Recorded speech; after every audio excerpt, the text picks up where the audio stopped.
Hello বন্ধুরা, তোমরা সবাই কেমন আছো? আশা করি তোমরা সবাই ভালো আছো। তোমাদের আশীর্বাদে আমিও ভালো আছি।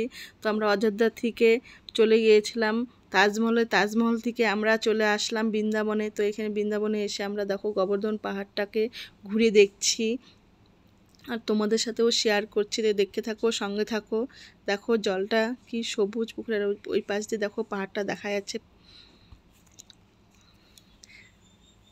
তারপর জলটা একটু মুখে দিয়ে দেখলাম, সত্যি জলটা মিষ্টি। সবাই বলছিল মিষ্টি, তো আমিও একটু মুখে দিয়ে দেখলাম সত্যি মিষ্টি। তারপরে আমরা চলে গেলাম গৌর মন্দিরে, সেখানে পুজো দিয়ে দিলাম। তারপরে আমরা যাব এখন বৃন্দাবনে, তার আগে আমরা একটু টিফিন করে নিচ্ছি। তারপর আমরা এখন চলে আসলাম, এই দেখো এটা নন্দরাজের বাড়ি। তো দেখো এখানে ভগবানগুলোকে সাজিয়ে রেখেছে, এরকম করেই দেখতে হচ্ছে। দেখো মূর্তিগুলো, রাসলীলার মূর্তি এগুলো। আর দেখো বানর এদিকে ফোন নিয়ে যাচ্ছে, কারো ব্যাগ নিয়ে যাচ্ছে।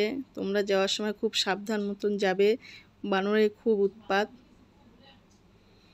দেখো মন্দিরটা, আমরা ভিতরে ঢুকে গেছি। দেখো আমরা সব কিছু তোমাদের সাথে শেয়ার করছি।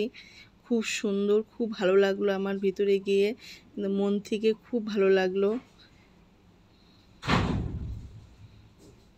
দেখো এগুলো পাল, দোলনা, ঘোড়া সব এগুলো কিন্তু সোনার। দেখো মন্দিরটা কত সুন্দর, দেখো যাচ্ছে গেট, অনেকগুলো দরজা।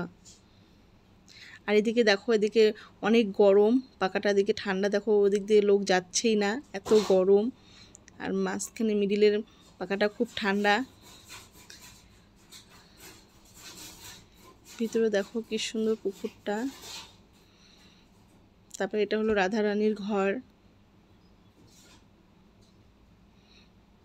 তারপরে আমরা চলে গেলাম কুঞ্জবনে, যেখানে কৃষ্ণ, এই দেখো কুঞ্জবনের সব